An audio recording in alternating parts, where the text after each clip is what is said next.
ada, air kelapa dibuka langsung minum. Jangan dibuka sebab dia apa? Teroksidasi. Dan air kelapa ini Bapak sekalian bisa Anda blender dengan rimpang airnya. Jadi air kelapa kayak begini ya, gunanya apa? Tadi yang resep saya tadi itu untuk promil bisa, untuk mah bisa, untuk yang mens bermasalah bisa, untuk yang brain fog itu yang otaknya konslet juga bisa. Brain fog itu lupa nih, gini-gini lupa. Naruh jam nggak tahu di mana, naruh kacamata nggak tahu di mana. Itu otaknya konslet. Kenapa? Makanan dimakan nggak banyak lagi itunya, mineralnya gitu, seperti itu ya. Jadi air kelapa ini aja, subhanallah, modalnya 3 bulan, 1 hari satu butir kayak begini, potensinya kelapa, ya. Dan banyak kali urusan kita bisa optimalkan. Jadi ada satu kata-kata yang ibu bapak sekarang bisa pakai. Ada kata-kata yang bunyi gini, let the food be your medicine and medicine is your food. Jadi kalau lagi makan, ini salah satu cara yang kalau saya pas lagi bikin makan gitu kan, ibu bapak bisa bikin namanya rainbow salad. Rainbow salad itu apa? Buah atau sayuran dengan berbagai warna. Jadi kita lihat sebentar.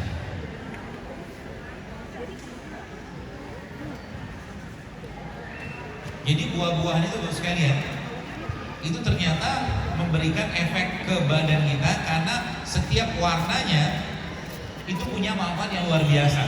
Jadi Allah menciptakan ada warna merah, ada warna kuning, ada warna ungu, ada warna orange, ada warna putih. Semua punya manfaat. Jadi bagaimana caranya Bapak Ibu bisa mendapatkannya? Jadi Anda yang makan rainbow salad itu sebenarnya bukan cuma sekedar makan, tapi Anda sedang memperbaiki gen. Karena isi dari mereka itu asam amino.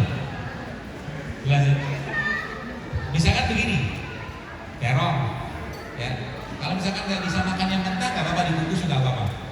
Terong, ini Anda ambil lagi brokoli atau kembang kayak begini kan putih nih.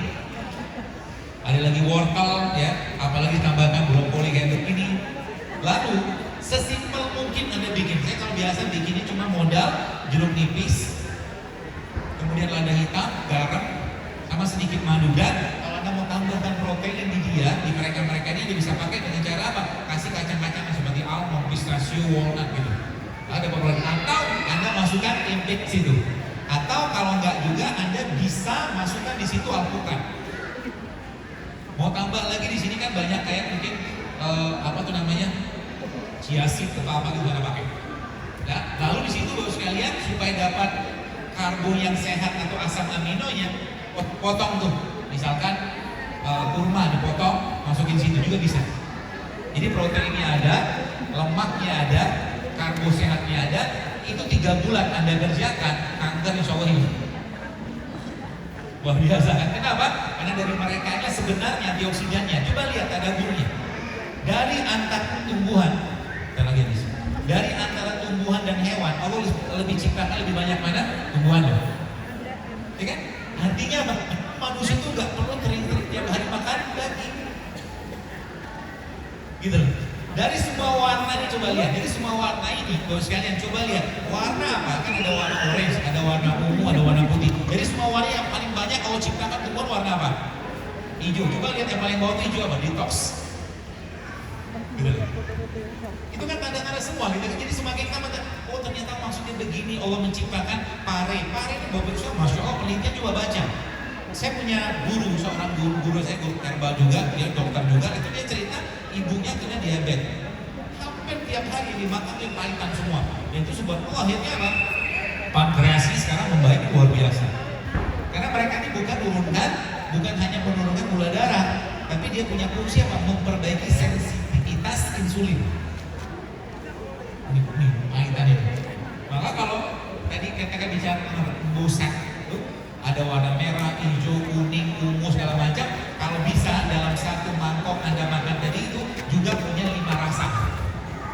Ada manisnya, ada kecutnya, ada pedesnya. Pedesnya kita bisa ambil dari cabai atau black pepper. Apa yang terjadi? Yang terjadi tubuh kita dari atas ke bawah mendapatkan asupan yang benar. Simpel tapi bermakna. Tambah lagi dengan cara apa? Mulai sekarang, kalau saya saran sekalian, cobalah mulai untuk tidak terlalu banyak makan, tapi makannya waktu lapar.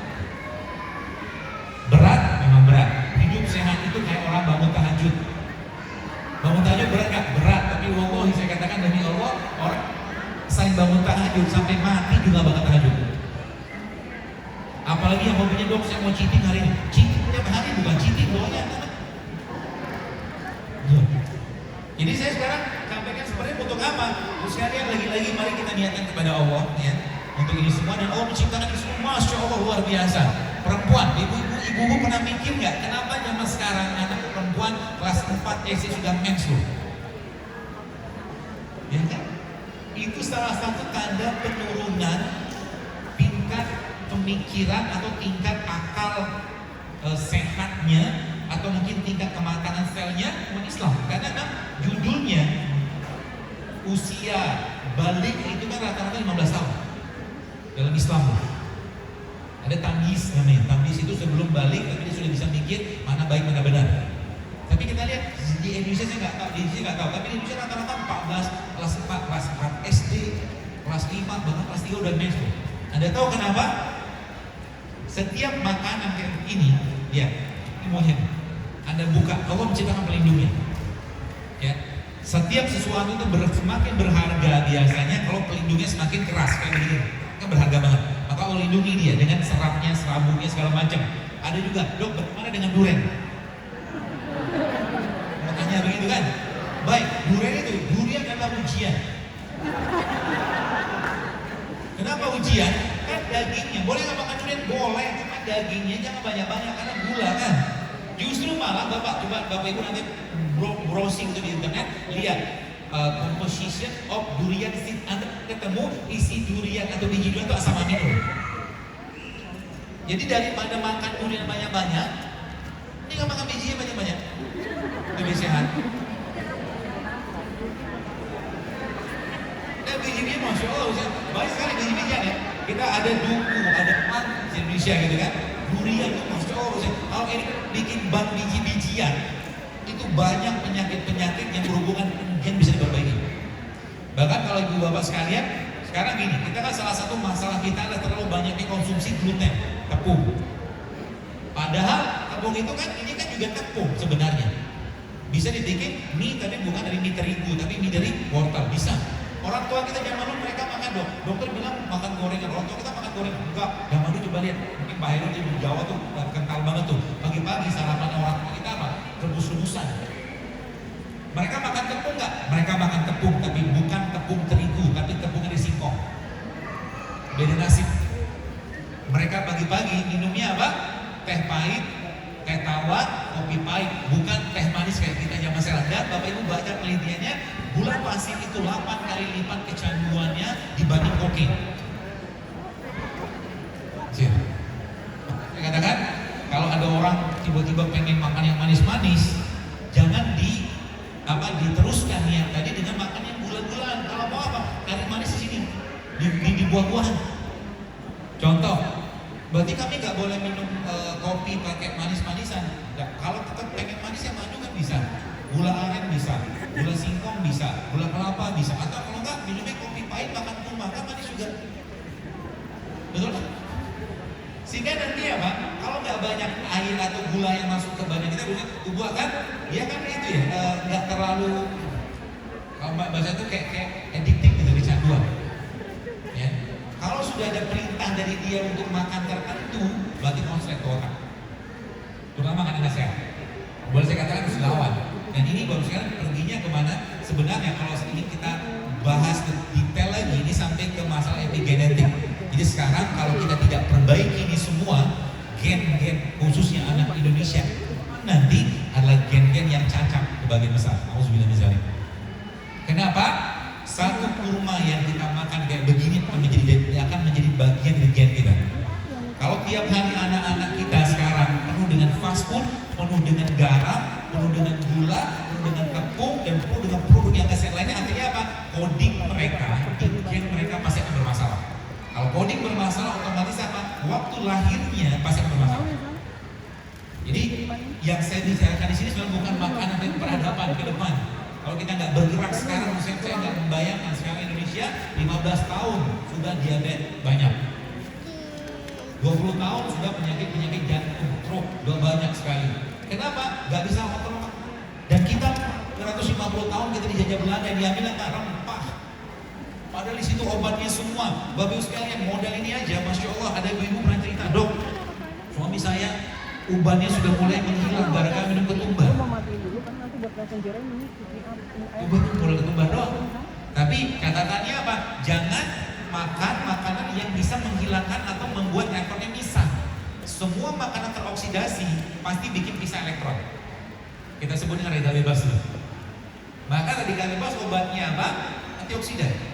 Maka saya katakan sekali lagi, kalau Anda ketemu dengan buah, habis dikupas kulitnya langsung makan. Itu waktu terbaiknya. Kapan lebih baik lagi? Habis dipetik dari pohon. Itu waktu terbaiknya. Dan yang terjadi apa? Kalau kita lihat di depan Anda itu kan ada apel tuh. Apel itu kalau dibuka, kulitnya dibuka, lama-lama kan coklat dagingnya. Kulit kita juga sama. Semakin tidak banyak antioksidan yang masuk ke perut, maka tampak kusam di kulit. Jadi kalau sekarang heboh-hebohan glowing-glowingan dengan produk-produk glowing itu, sebenarnya solusinya gampang. Makan produk tinggi antioksidan, di dalam masak, olahraga, ketemu matahari, makan vitamin, makan mineral dari sayur, buah segala macam, dari rempah-rempah probiotik. Makanya wajah kita itu, kalau saya ngelihat orang, dari wajah kelihatan masalah penyakitnya sedikit banyak. Bahkan mau mati aja tahu. Tapi tahu mati kapan saya nggak tahu. Mau mati tahu. Ini orang nggak lama nih mati. Berapa kali saya ketemu orang kayak kan emang wajah kita itu bisa mencerminkan isi perut, ya. Ini terakhir ya. Tadi terakhir terus. Terakhir. Jadi dari wajah kita tuh kebayang gambaran muka, ya gambaran isi perut, ya. Orang yang jantungnya bermasalah kelihatan, Pak. Orang yang ginjalnya bermasalah kelihatan di wajah. Orang hatinya bermasalah kelihatan di wajah. Ketahuan. Mau sebaik apapun dia, tapi kalau hatinya tidak baik, mau senyum kayak apa kita akan merasakan hal yang tidak nyaman di situ. Itu dahsyatnya hati. Itu sebabnya ibu-ibu kalau Anda lagi kangen dengan anak Anda, gak usah ngomong, anak itu tiba-tiba kontak aja tuh. Hati itu begitu. Apalagi dengan Tuhan. Itu sebabnya apa ini yang penutupnya? Apa obatnya hati? Ini penutupnya. Apa obatnya hati? Baik. Ini kisah terakhir. Sebelum itu saya mau cerita dulu. Jadi kalau nanti di rumah ibu-ibu mau bikin sambal, ya sambalnya gampang nanti. Anda ambil cabai rawit, cabai rawit, bawang putih, kasih garam, terus kasih kurma sebagai pemanisnya. Nanti tempenya Pak Heru di penyet pakai itu, enaknya minta ampun, sehatnya minta ampun. Kebayang ya? Bawang putih, kurma. Sebenarnya saya mau bikinin tapi sudah mau di stop sama pembicara sama MC. Bikin cabai rawit, bawang putih, kurma, ya cabai rawit seseleranya aja sebanyak kalau pedas, nanti diulek semua di situ, hancurin kurma di situ, terus hancurin juga tempenya di situ, lalu ini sambal tadi Anda obok-obokin, campurin sama nasi coklat. Itu the best, Pak. Protein dapat, mineral dapat, probiotik dapat, prebiotik dapat, Masya Allah luar biasa itu. Ya. Dan terakhir, kalau tadi saya katakan bahwa kolbu itu ada makanannya. Ya. Makanan terbaik kolbu itu apa? Kebaikan. Jadi pertanyaannya gini, kurma ini makanan sehat. Kalau saya makan kurma ini, insya Allah saya sehat, insya Allah bismillah. Saya bertanya nih, bagaimana kurma ini bisa menjadi makanan buat kolbu saya? Jawabannya apa? Saya makan kurmanya 1, 2, 3 butir, lalu sisanya saya kasih ke orang lain. Itulah makan buat kolbu saya. Bayangin, semakin banyak Anda mengerjakan itu semakin sehat itu. Artinya apa? Kalau lagi baper, lagi bad mood, lagi bete gak jelas, find somebody else outside, help them, ya, service them. Itu obatnya buat kita. Dari sisi kita pribadi apa yang kita perbaiki, yang kita bisa kasih asupan dia paling baik adalah Al-Quran. Sehingga apa? Jangan pernah terlewatkan dalam satu hari lembaran kehidupan atau timeline Anda Satu kali dia terlewatkan, maka tidak akan bisa terulang. Suatu hari kelak, ya, kita semua pernah berdosa. Step awal kita merasa kita dulu pendosa. Next step berikutnya kita mulai mengerjakan amal kebaikan. Step berikutnya lagi kita mulai menyesal terlalu banyak masa-masa kita tidak berbuat baik. Dosa sudah tidak, tapi kita menyesal karena apa? Karena kita dulu banyak melewatkan kesempatan-kesempatan untuk berbuat baik. Dan Allah Subhanahu wa Ta'ala sering sekali, bos sekalian. Ini saya kasih tips buat Anda. Allah sering menyentil kita. Contoh begini, kolbu kita tuh butuh makanan. Saya, subhanallah, kalau di Indonesia kadang pas keluar rumah gitu kan, tiba-tiba ada aja di Allah tunjukkan, tiba-tiba mata saya dipalingkan Allah dengan sesuatu. Contoh begini, masuk tol, tiba-tiba mata saya dipalingkan Allah dengan lihat orang ibu-ibu gitu kan dengan anaknya di pinggir jalan bawa gerobak sampah gitu, dan saya yakin itu orang betul orang miskin lah. Dan mungkin juga sengaja juga husnuzon saya. Jadi makan situ, makan gitu, istrinya minta ampun lah. Subhanallah, akhirnya apa? Saya ngerti ini caranya Allah untuk ngasih sarapan ke makanan ke kolbu saya. Apa yang terjadi? Kalau udah ketemu kayak begitu, bos kan, jangan pernah sia-siakan. Dan kalau Anda ketemu kayak begitu, yakinilah bahwa kita yang butuh dia, bukan dia begitu. Artinya apa? Muliakan dia, agungkan dia. Kalau Anda punya mobil, Anda bawa motor, turun dari mobil Anda, turun dari motor Anda, masukin uang dalam amplop Anda, kasih sama dia, dan tidak perlu terima kasih, langsung pergi. Nanti Anda akan lihat di situlah mungkin bisa jadi Allah akan lembutkan hati kita. Kalau kita cuma kasih 5.000, 10.000, mungkin dia katakan terima kasih, matur nuwun gitu. Tapi coba kasih yang ada pada dompet kita atau sebanyak yang dia bisa kasih. Itu apa yang terjadi? Mungkin dia akan berlinangan air mata. Saat dia berlinangan air mata itulah pintu langit terbuka, Anda pun merasakan kebahagiaan dirinya. Jadi sebenarnya sedekah itu bukan berbagi uang, tapi ada berbagi cinta. Bukan, karena kita kasih perasaan saja, ya seperti itu. Itu sering kali misalnya, mungkin Bapak Ibu yang pernah mendengar itu saya kajian saya di YouTube itu pernah gitu ya. Saya pernah satu hari ditegur sama Allah gitu. Apa yang Allah katakan untuk saya. Jadi suatu hari saya pengen beli jam. Jam ini masya Allah buat saya tuh nggak terjangkau, saya lumayan mahal gitu kan buat saya gitu kan. Jadi suatu hari saya pengen beli tapi saya nggak ada duit. Karena saya kalau nggak ada duit, belum ada duit, saya bukan. Kata saya bukan kemarin sore, saya punya Tuhan gitu kan. Bahasa saya gitu kan. Saya bilang sama jam itu, yang ngomong, ya Allah tolong murahkan jam itu saya. Tolong murahkan gitu. Murahkan, murah gitu. Subhanallah, akhirnya tidak lama kemudian, beberapa bulan kemudian, jam itu bisa saya beli. Woi, bangga banget Pak bisa beli jam itu kan. Dokter jam berapa? Itulah ada anak muda ini. Zaman masih agak muda. Lalu tiba-tiba tegur saya. Suatu hari lu sekalian, saya ada acara di Lampung saya. Lagi ditunggu panitia, saya sholat duha. Di samping saya itu ada bapak supir taksi. Ya, dia sholat duha juga. Saya sudah selesai. Saya baca Al-Quran. Nah, saya baca apa? Ayat dalam surat titik-titik. Kalau tahu, saya kasih hadiah. Allah bilang ini, dan kamu, kata Allah, tidak akan sampai pada kebajikan yang sempurna hingga kamu menginfakkan apa yang paling kamu cintai. Kira-kira maksudnya tahu nggak Allah gitu? Saya bilang sama Allah, ya Allah saya nggak cinta sama kamu. Begitu kan? Saya ambil uang ke ATM, cukup banyak uang saya ambil waktu itu, dan saya suruh dia pulang, bapak pulang ke rumah, kumpul sama keluarga. Ini jam bapak pakai, dia pun nggak tahu jam bagus, pulang. Dan saya lepas, berkata itu membuka sebuah portal yang luar biasa. Dan itu almost sering sekali saya kerjakan. Ini kalau boleh ini jam saya terakhir. Saya kemarin ngisi di Bandung juga sama. Kenapa? Kalau masih ada keterikatan kita dengan dunia, maka akan ada ibadah-ibadah yang Allah akan kurangi atau Allah cabut kenikmatan di situ. Pesan penting. Jangan main-main dengan hati. Kalau saya tanya kepada Anda, ini pertanyaan yang sifatnya ya umum lah. Siapa sudah pergi umroh, sudah pergi haji, angkat tangan. Tapi kalau saya tanya, pengen nggak umroh atau haji lagi? Jawabannya pasti pengen. Betul? Kenapa pengen umroh atau haji lagi? Jawabannya kenapa? Karena nikmat. Kan gitu kan?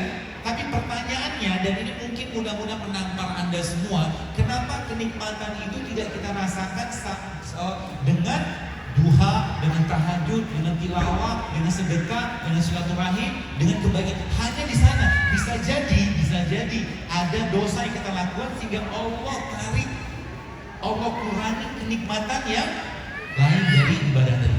Sehingga dia tidak merasakan kenikmatan dalam sholat. Sholat itu mi'raj. Sholat itu mi'rajul mu'min kata Allah. Dia tidak merasakan dengan bangun malam. Bangun malam katakan sekarang di sini setengah 6 misalkan subuh gitu kan. Gak ada satupun merasa berdosa ketika waktu malam itu terlewatkan.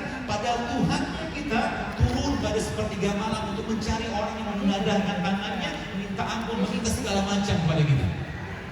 Udah kayak begitu sih, something wrong with our heart. Menangislah kita bukan karena kita tidak makan sehat.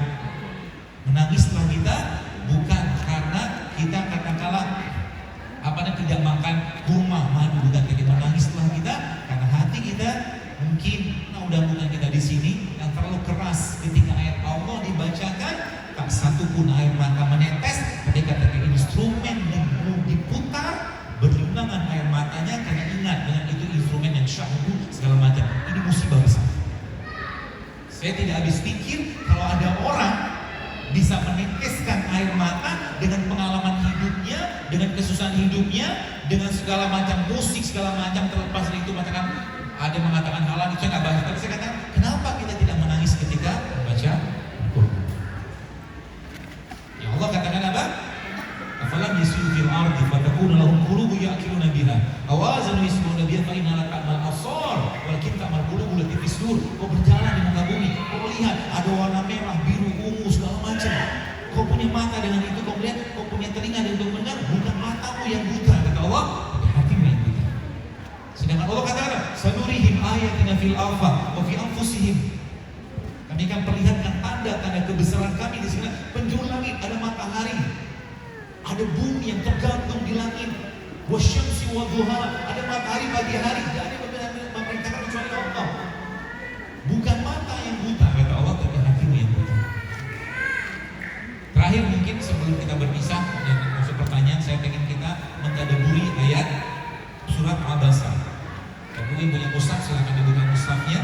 Kita baca, saya baca sebentar. Bapak Ibu coba lihat artinya, rasapi maknanya. Sedemikian juga hati itu Bapak sekalian, dia memiliki kecenderungan dengan sesuatu yang indah. Ya, maka sama juga dengan keindahan pada Al-Quran. Maka mintalah kepada Allah, ya Allah, tautkan hatiku dengan Al-Quran, sehingga dimanapun Anda melihat, Anda akan melihat wajah Allah di sana. Dimanapun Anda melihat, Anda akan lihat ketika lihat bintang, wan najmi iza hawa ma dhalla sahibukum wa ma hawa. Ketika lihat pohon, kita lihat ayat tentang pohon. Ketika lihat air, lihat ayat tentang air. Ingat semua tentang Allah. Ya. Kalau yang sudah buka mushafnya akan dibuka, saya akan bacakan, Bapak Ibu melihat artinya aja. Nikmati bacaan ini. Kalau seandainya Anda ingin meneteskan air mata, neteskan saja. Ya, teteskan saja. Karena Umar bin Khattab radhiyallahu anhu, ya, beliau subhanallah ketika dibacakan Toha ma anzalna alaikal Qur'an litasqa, dengan asbab itulah Umar masuk Islam. Kita tidak tahu dari huruf yang mana, ayat yang mana, surat yang mana Allah berikan hidayah, dan tiap hari kita butuh hidayah. Ya, dan Al-Quran boleh saya katakan, wallahi dia obat paling baik. Bahkan kanker pun itu bisa berhenti pertumbuhannya dengan Al-Quran. Seperti itu. Ya. Terus dibuka Abasanya ya. Surah Abasa ini banyak menceritakan tentang biji-bijian tumbuh-tumbuhan ya. Bapak Ibu nikmati saja. Ya, mudah-mudahan Allah beri hidayah kepada kita semua dengan ayat ini, dengan surat ini. Faiza quri'al Qur'an fastami'u lahu wa ansitu la'allakum turhamun. Ketika Al-Quran dibacakan, maka diamlah kalian dan berdoalah semoga Allah berikan rahmat kepada kita. Nauzubillahi minasyaitonir rajim. Abasa wa tawalla an ja'ahul a'ma wa ma yudrika lallahu yazakka aw yazakkaru fatanfa'ahu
ثم أماته فأكبره ثم إذا شاء أنشره كلا لما يقض ما أمره فلينظر الإنسان إلى طعامه أنا صببنا الماء صبا ثم شققنا الأرض شقا فأنبتنا فيها حبا وعنبا وقضبا وزيتونا ونخلا وحدائق غلبا وفاكهة وأبا متاعا لكم ولأنعامكم فإذا جاءت الصاخة يوم يفر المرء من أخيه وأمه وأبيه وصاحبته وبنيه لكل امرئ منهم يومئذ شأن يغنيه وجوه يومئذ مسفرة ضاحكة مستبشرة ووجوه يومئذ عليها غبرة ترهقها قترة أولئك هم الكفرة الفجرة. اللهم ارحمنا بالقرآن، اللهم ارحمنا بالقرآن، اللهم ارحمنا بالقرآن. Baik, penelitian di UIN ya, itu subhanallah sekalian, sel kanker itu bisa berhenti pertumbuhannya dengan Al-Fatihah. Hanya Al-Fatihah.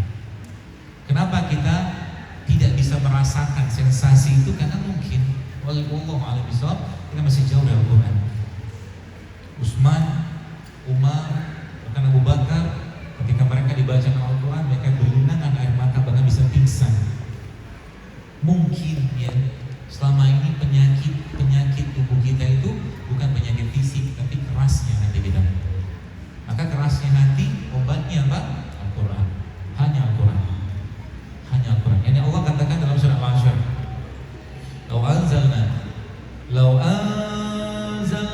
hadzal Qur'ana ala jabalin la ra'aitahu khashi'an mutasaddian min khasyatillah wa tilkal amsalu nadribuha lin-nasi la'allahum yatafakkarun. Kalau Al-Quran ini kami turunkan kepada bukit, kepada gunung, maka niscaya gunung itu akan hancur berkeping-keping karena takutnya kepada Allah. Ya, kita bukan takut dengan virus corona, kita bukan takut dengan virus ini, virus itu, kita bukan takut dengan bakteri, tapi kita takut dengan azabnya Allah, karena semua itu muncul bisa jadi karena maksiat yang kita lakukan. Allahumma bishawab. Semoga Allah ampuni kita semua, semoga Allah berkahi majlis kita ini.